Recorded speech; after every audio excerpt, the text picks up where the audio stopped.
so delighted to see such a nice full room and to see some familiar faces and some new faces. And we will have our student Melanie Ross speak to us today. She is one of a group of students who are going to be speaking at the 8th Annual Hawaii International Conference on the Arts and Humanities coming right up. And so she's going to give us a preview of what she will talk about in Hawaii. Would you like to begin? Sure, thank you. Alice Neel's unique approach to portraiture opens up many avenues for examination and discussion. In her lifetime from 1900 to 1984, Neel saw women gain the right to vote, infiltrate the job market, and make significant inroads in higher education. Her paintings of married couples demonstrate Neel's ability to capture the essence of the female struggle in American society. In examining these paintings of couples, we can draw conclusions about Neel's own feelings towards relationships and see the changing social role of women illustrated during her lifetime. Although Neel paints as skillfully as any man, she interprets her sitters through a female gaze that has been marginalized in the history of art. Neel's own life was a rebellion against the confined roles of women in America. It could be her own experiences that led her to empathize with younger women, tackling the same gender roles she rejected in her youth. Neel's paintings of couples in the 1960s and 70s were the product of a woman who had endured trials and related to women still fighting for equality. A brief overview of her own life will set up the conflict from which Neel saw her subjects. Alice Neel lived a remarkable life for a woman by challenging the domestic role expected of her and pursuing her career. Notably, Neel never had a lasting monogamous relationship with a man. She briefly married once at the age of 25 to Carlos Enriquez, who may have been her first love. In her marriage, she immediately began to shy away from commitment. She dreaded that he might expect her to be a dutiful wife who keeps house and bears children. When pregnancy followed her marriage, Neel's fears intensified as motherhood threatened her freedom. The birth of her child created an inner struggle, and she split her time between painting and playing the role of caretaker. This is the first instance of struggle Neel had in her own rebellion against fighting the classic role of the American woman. Pursuing a career like painting was considered a man's occupation. Neel was frustrated over the limiting roles of motherhood and tried to juggle the responsibility of a young child with her own life and desire to paint. In 1930, after becoming a mother just 2 years earlier, Neel's health deteriorated. She explained this time in her life by saying, quote, "I always had this awful dichotomy. I loved Isabella, her first child, but I wanted to paint. Also, a terrible rivalry sprang up between Carlos and me, because he had to make money any way he could," end quote.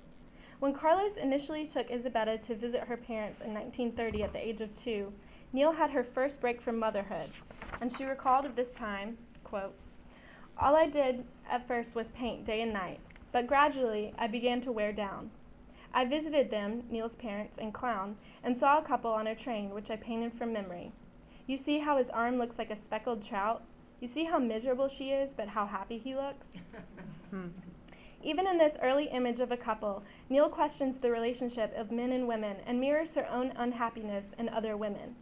Neel could empathize with the woman on the brink of motherhood and depicted a painfully compelling portrait that reflects Neel's own feelings in her marriage. After her husband left without her for Paris, Neel's in-laws ultimately raised Isabella because Neel was admitted to a series of mental institutions. The end of her first relationship and new role as a mother left Neel confused, depressed, and suicidal, resulting in a nervous breakdown. It appeared that Neel's problems stemmed more from her social identity crisis as an unconventional woman who longed for a career in a male-dominated society. After spending over a year in a suicidal ward, Neel recovered and claimed she became, quote, "more normal than normal."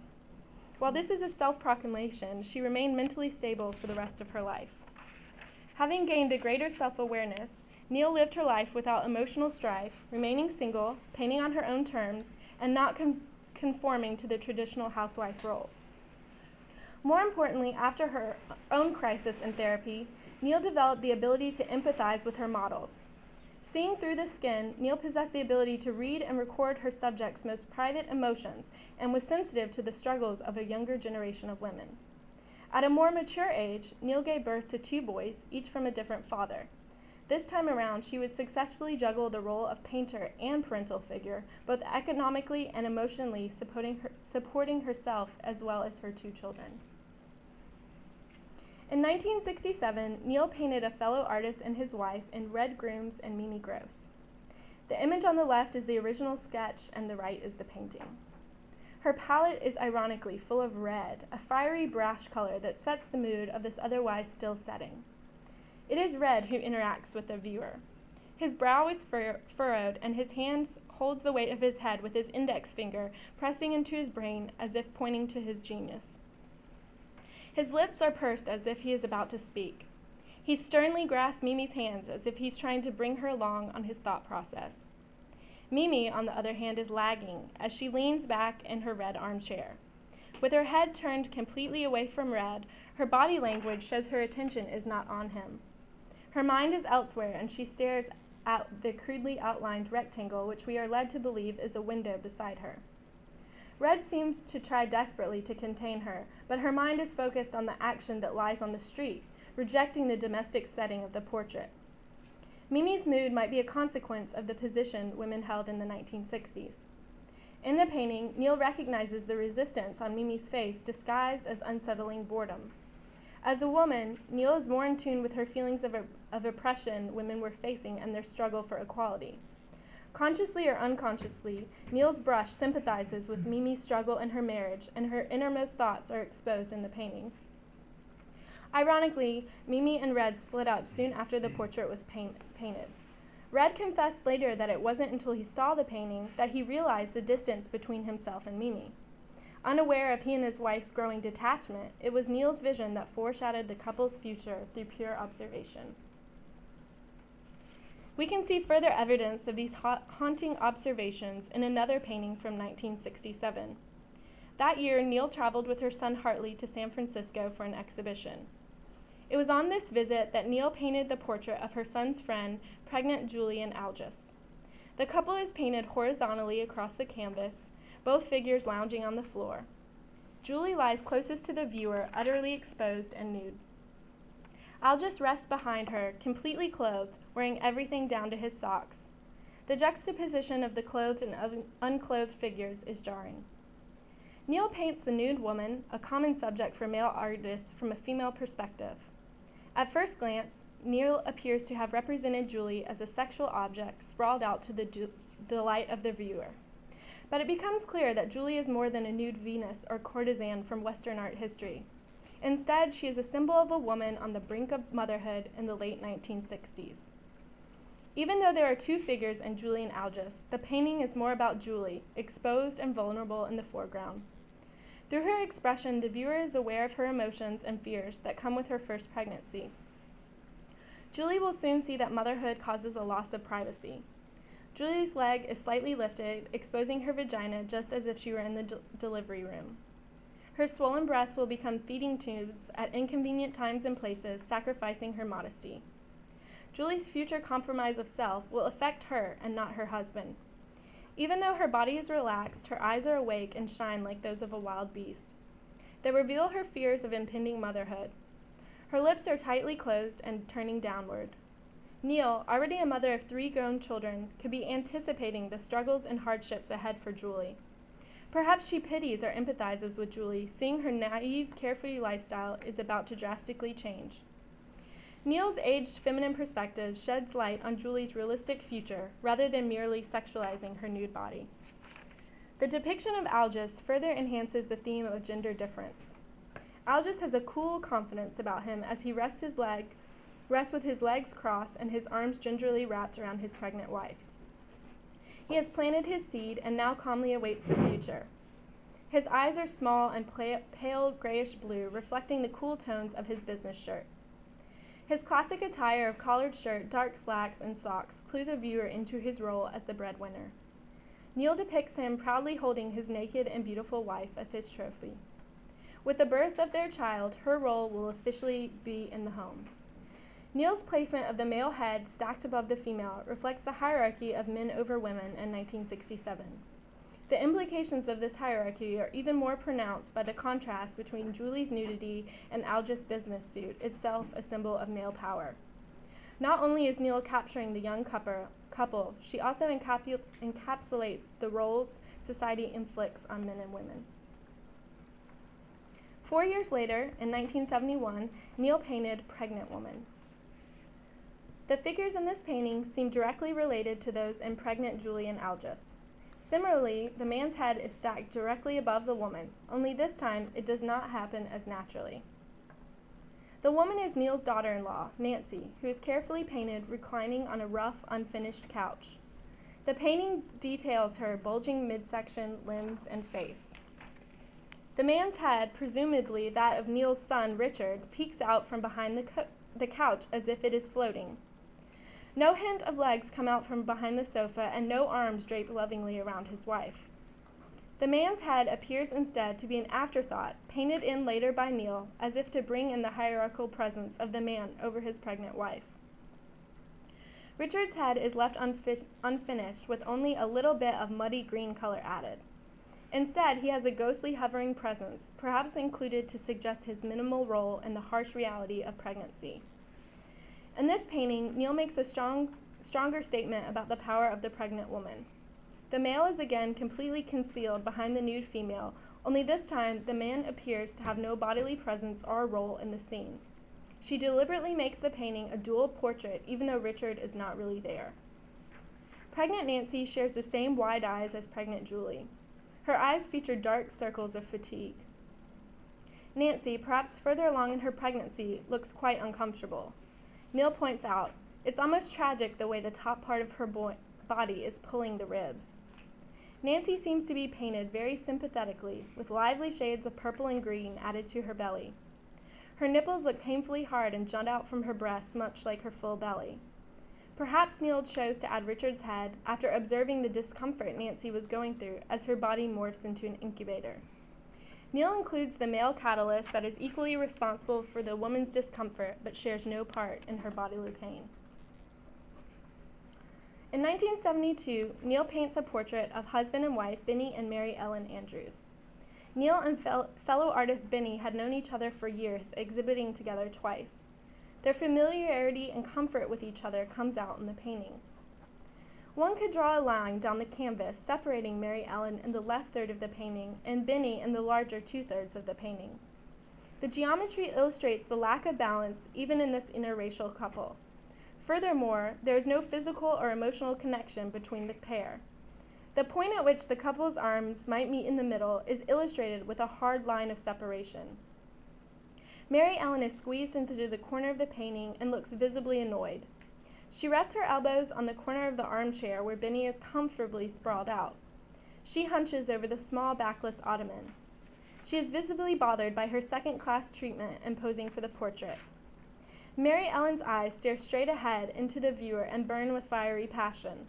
While her eyes are painted wide open and outlined with dark circles accentuated with blue shadow, Vinnie's eyes are closing, characterized by a dull gray color.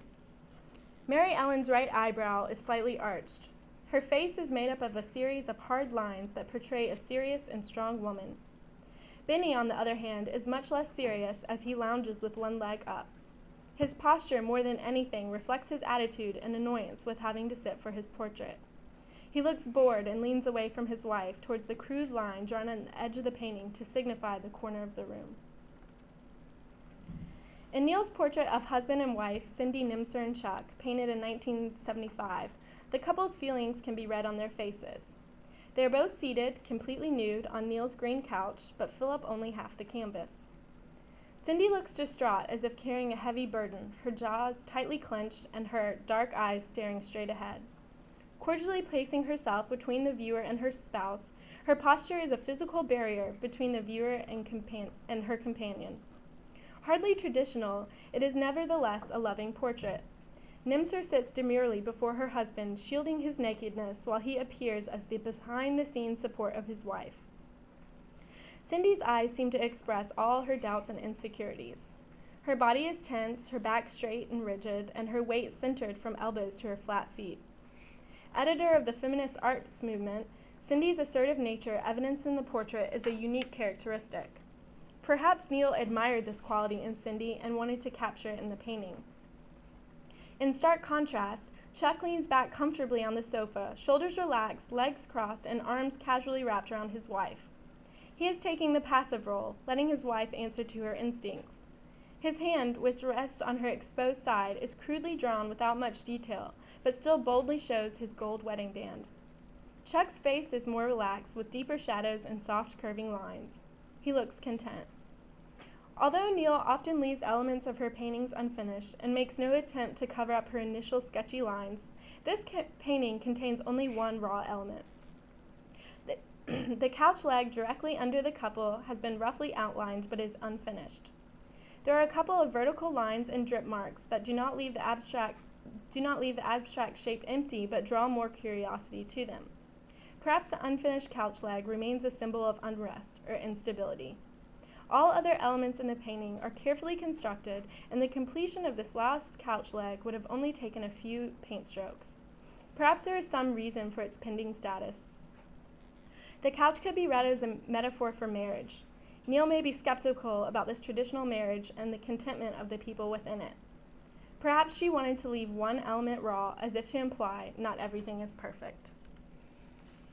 In Neel's career as an artist, she has captured a history of people and feelings at a critical point of social change.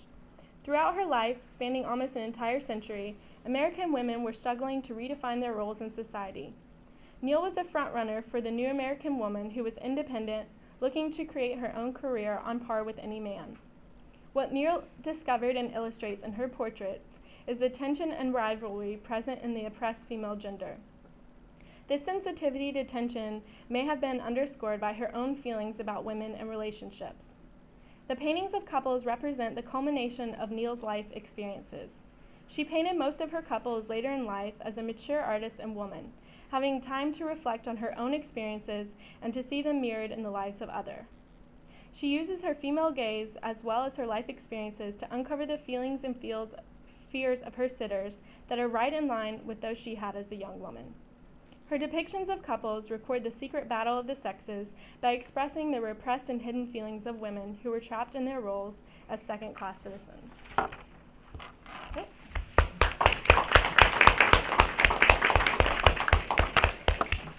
So if anyone has any questions or comments. That was a wonderfully clear and informative lecture, very, very beautifully presented.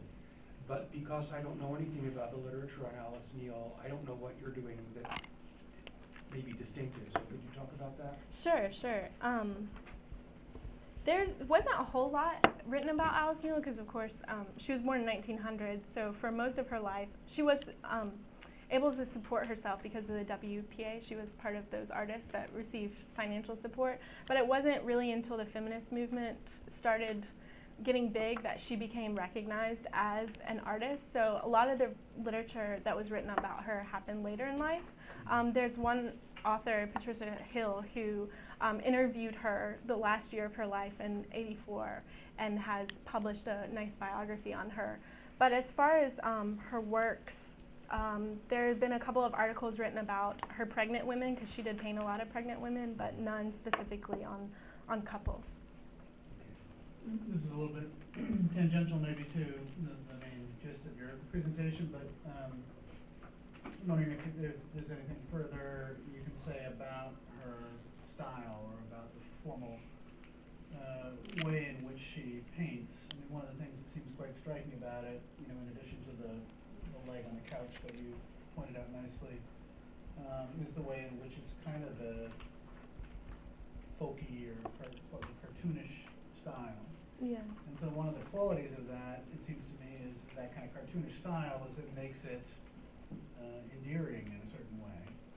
Right? And so what I was wondering about it is we were talking about the sort of psychological dynamics as they're represented in the faces and so on, is how that endearing quality of the style, if we can call it that, plays into those psychological dynamics, how it kind of sets the viewer emotionally or affectively in relationship to the works. Yeah. So, I don't know, do you have any thoughts about that? Well, I think the way that she uses color a lot, especially in the faces, she adds kind of unnatural colors that seem to kind of display different emotions and whatnot. So I think definitely that folky quality is more an expressive way of her describing the emotions of the people she paints. She was a portrait painter, but she was never commissioned to paint portraits.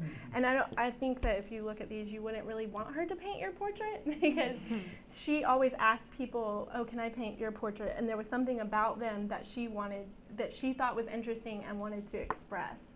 So she was definitely not making a living making pretty people, but instead kind of exposing, some inner feelings about these people. And I think that her specific style and color add to that. So do you think, when she's choosing her subjects and things in the way she's representing them, is she more interested in saying something about herself and her inner sort of femininity, rather than making claims as to how women were seen in society at large? I mean, is it right to put her under a sort of feminist category? Or do you think she wasn't really interested in those sort of aims? Yeah, I mean, she has this famous quote that says, "I hate women's lib. I was women's lib before there was women's lib." So, I mean, she did not ever consider herself a feminist artist. And when that became very popular, I think she was almost offended that she got, lumped into that category. But I think that the way she lived her life, because being a single mother in the 1930s of having 2 children and living in Harlem was not a typical white woman thing to do from Pennsylvania. So I think that her life experiences, and especially the time she spent in mental institutions, made her very apt to picking up on other people's emotions, so that when she painted their portraits, she was really pulling things out of them. And that because of her own experiences, maybe she could empathize certain feelings, especially towards women, that she pulled out of them. But I think that her life experiences were really what made her depict and relate to people the way she did. I have a question about her saying that she felt that after leaving the mental institution, she was more normal than normal. Mm-hmm. So how do you interpret that, and how do you see that playing a role in her painting?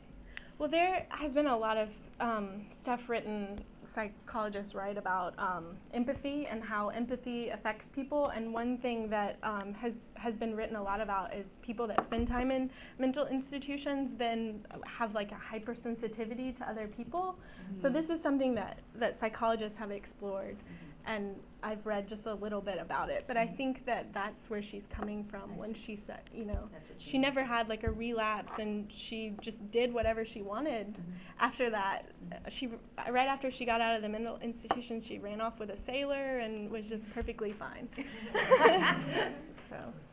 Mm-hmm. I just want to mention, in case you're not aware, that there's a new documentary out about Alice Neel that came out about 2 years ago, and it's actually made by her grandson?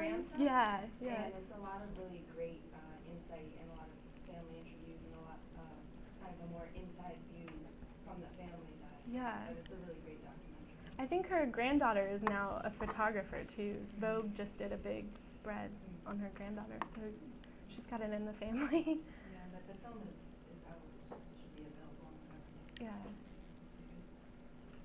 Is there any information about how she talked people into taking their clothes off? I mean, a lot of these people were really uncomfortable, a lot of the women in particular were really uncomfortable in the situation. And despite the fact that they're foregrounded and made the most vulnerable, so.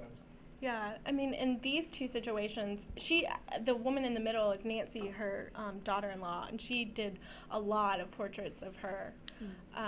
And then there's a lot of male nude portraits that she did, which are kind of funny too.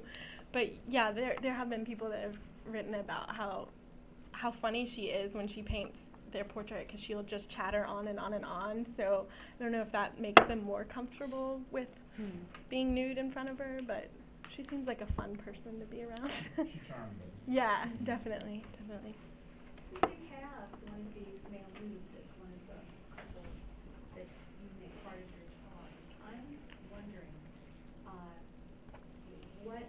when that began and whether and how it connects to other artists at the time, of realist artists who were making depictions of the male nude. I'm thinking particularly Phil Bernstein. And I'm wondering, did she come first, or did Holstein come first, or with males, her first boyfriend that she had after The Sailor, she dated this guy for a while and did a lot of really creepy drawings of him with several phalli and nude drawings. He actually destroyed a good bit of her early work. He was kind of a mental case himself. But I think she was definitely drawing male nudes early, although they're mostly drawings that have survived. I don't know if she was painting them. I mean, these are like really as portraits. You know, I mean, you can imagine a photographic portrait. Right. With two couples on a couple on a couch and stuff like that. I think it's a little different than from a kind of image that looks more like a surrealist would have, you know, made it, or you know, something like Dali would have made, or somebody like, you know, John Graham would have made, you know, with you know, kind of showing a lot of angst related to male nudity. Did these, something that looks like a normal portrait in a kind of painted portrait format, predate, I mean, go as far back as the 30s? I don't think that any of the paintings were that explicit, male or female. She seemed to do more than nudity later. Do you have any thoughts on why this male nudity came about? I mean, 'cause she just got bolder. Yeah. She did a couple of nude male portraits of one of the directors of the Met. That's in kind of the like female sprawled out. That came later. Yes, but I don't know the dates on them. So. When you showed the portrait of her daughter-in-law with her, presumably her son in it, in a larger scale, it looked to me as though the male face was distinctly less modeled and detailed than the female face, and also that it has some sort of framing lines around it, as though it might even be a portrait within a portrait, that is indicated as being in a different level of reality. Yeah. And the idea of a portrait within a portrait, of course, is a sort of an old cliche, and makes me wonder if there isn't a sort of low-level historicism about this kind of thing of the couple's portrait. Not that it would be a big deal, I think, for someone of her generation. It would be almost taken for granted that you have that kind of historical knowledge and maybe playing with it. Yeah. Is there any discussion of whether she did that kind of thing, whether she played with older conventions? I don't know that she's done that in any of her other portraits, but this one is very strange because he's obviously not on the couch with her, and it's just a floating head, and it's not like any of her other paintings. But I mean, the idea of the couple's portrait where there's psychological nuances in the relationship is an older idea. Sure. So I'm wondering if in general, there's been some sense that her work takes older conventions and turns them inside out or plays with them. Yeah, I've never read anything about that, but Oh, okay. it's definitely possible. Kind of a hypothetical question. If you didn't know anything about Alice Neel's biography, would you still read the paintings that way? Because I feel like even the fact that these two pregnant women in particular allowed themselves to be painted nude, there might be something more powerful there. Not just the negative. I mean, obviously it's uncomfortable, but there must be another side to it. I just felt like some of your language was sort of harsh when it came to the pregnancy issue, but I was just wondering if it was sort of which came first. Yeah, she has a whole series on pregnant women, so she was obviously drawn to that, and when in her biography, when she was asked about that, why do you paint all these pregnant women, her response was just like, it's a natural part of life, so it's something that I capture. She didn't really seem to have anything special about it. You actually trust what the artist says. Good point. When was Our Bodies Ourselves published first? Wasn't it like right around 1960? Anybody know? No, 74-ish. 69, 68? No, it's mid-70s. Mid-70s, you think? No. Because one of the, Wikipedia, I'm sure. right. I mean, one of the those striking visual things that came with the publication of Our Bodies, Ourselves was the, you know, the showing of women in late stages of pregnancy photographically. And that was a very widely published book, widely read by people, you know, in the women's movement, of which Alice Neel was associated, you know, very quickly. And I'm just wondering whether there's a, you know, that kind of normalcy connected to seeing the woman's body in the late stage of pregnancy, and certainly in the 50s and the early 60s. I mean, you never did that, you know. I mean, if you were the pregnant woman, you know, you were, you know, in those dresses, and, you know, you didn't want people to see this, and I wonder whether there was a kind of association in dates with this kind of thing. Even though she's saying she's not part of the women's movement. You know, Right. I guess kind of related. Related to that, I think it's interesting that she says that, you know, she was women's lib before there was a women's lib, when you're saying that she didn't necessarily paint these kinds of images until the 1960s, when sort of women's lib started to become popular. So is that accurate or no? I mean, this is very typical of her style. Even so before that? Yes, Okay. yes. Just checking. 73. Thank you. Well, that makes her a little bit of a vanguard with that. I have a comment, I guess, maybe you can answer it somehow, but I don't know how to phrase it as a question. But along the same line as what Lindsay was saying, when I saw, I think it's Algis and his wife, she's pregnant, I couldn't help but think of like Olympia. And I mean, I know that she would have seen that, probably. Yeah. And is there any kind of quote on that or discussion on that connection? Not that I've read, but So, I mean, I think that there is a connection to, like, the broader world of Western art history, even if she was trying to... Well, she lived in New York, too, so I mean, she was definitely exposed to Western art. Yeah. So I don't know, like, we've been talking about what's normal and what's not, and if she's inverting these things or accepting them, and I just don't know where she stands in terms of, like, herself as an artist in the Western world. Do you have any thoughts? And I think she always painted portraits of people that are very telling and psychological.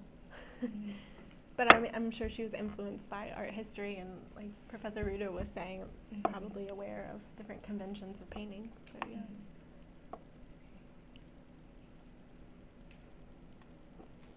Well, thank you all.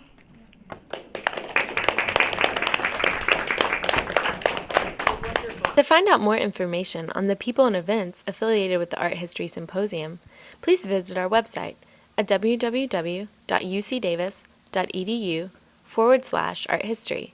You can also look us up on Facebook under Art History UC Davis. Your feedback and commentary is always welcome. This has been the Art History Symposium, brought to you by the University of California at Davis. Thanks for listening.